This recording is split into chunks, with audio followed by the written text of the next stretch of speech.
Assalamu alaikum wa rahmatullahi wa barakatuh. Jum'ah Mubarakah to all of you on the first day of the holy month of Sha'ban. And inshallah we will try and do a separate video to talk about the merits of the holy month of Sha'ban and how we can take advantage of this month to help us prepare for our upcoming trip. So inshallah, without any further ado, let's kick off this video. So we will start talking about the Umrah itself and the various rituals that are involved within this Umrah. So inshallah, if you just bear with me while I try and battle with this technology. So as we mentioned in the seminar, the Umrah that we are embarking on is called Umrah-e-Mufradah. There are 4 types of Umrah. The Umrah that applies to us is called Umrah-e-Mufradah. Why is it called Mufradah? Inshallah, if somebody asks me in Medina or Makkah, we will try and answer them. So Umrah-e-Mufradah consists of 7 wajibaat. Umrah in itself is a mustahab act. It's a highly meritorious act, the thawab of which, the rewards for which are unfathomable. But once we choose to enter into this mustahab act and we do talbiyah, labbaik Allahumma labbaik, we have now officially entered into Umrah.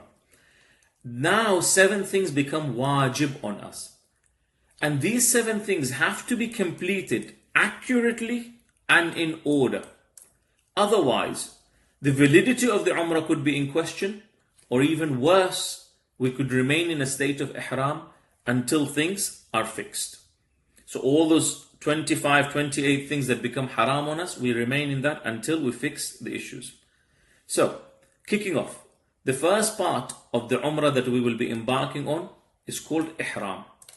Normally, when we talk about Ihraam, people associate Ihraam with the white clothing that men are supposed to wear, or the plain clothing that women are supposed to wear. But Ihraam, in essence, is not just the name of the white clothing or the plain clothing that women wear.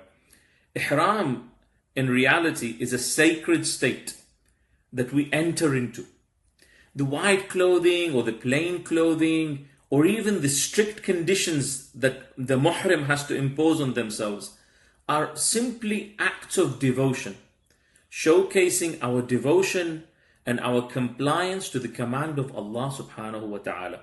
So inshallah, whenever now you hear the word ihram, it doesn't mean just the white clothing, but rather the sacred state that a person who becomes a muhrim, you will be known as muhrim. Once you do the talbiyah, you enter into the state of ihram.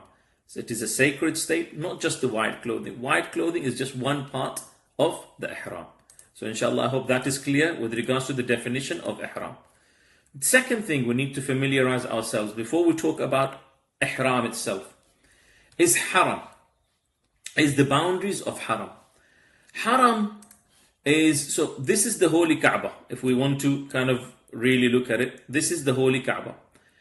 Surrounding, the immediate surrounding of the holy Kaaba is known as Masjidul Haram. And then there is the extended boundary of Haram. What is Haram? Haram is a sacred area. The boundaries that they have drawn up here, these are normally marked by minarets.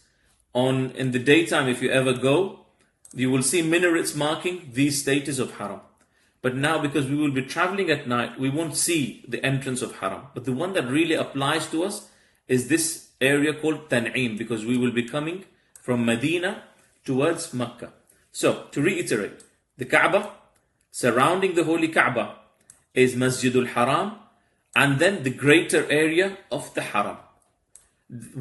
Everywhere else in the world is known as Hill. So only this area is called as Haram. And there are strict rules that apply to us when it comes to this Haram. And we will talk about them when we talk about the conditions of the Ihram and what becomes a muhrim and who becomes a muhrim. So inshallah, this is clear that this is the Haram boundary.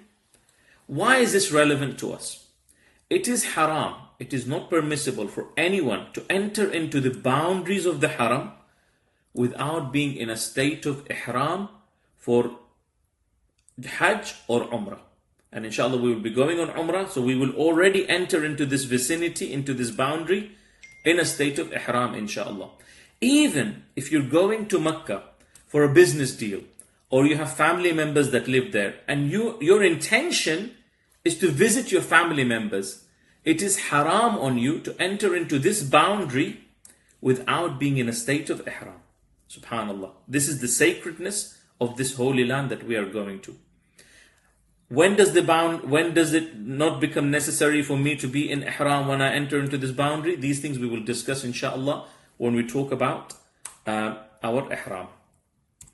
The next part that we need to familiarize ourselves with is miqat, and we will end the video here inshallah, and we will talk about details of the miqat, what things apply to miqat, which miqat applies to us, and what are the conditions inshallah in our next video. Wassalamu alaikum wa rahmatullahi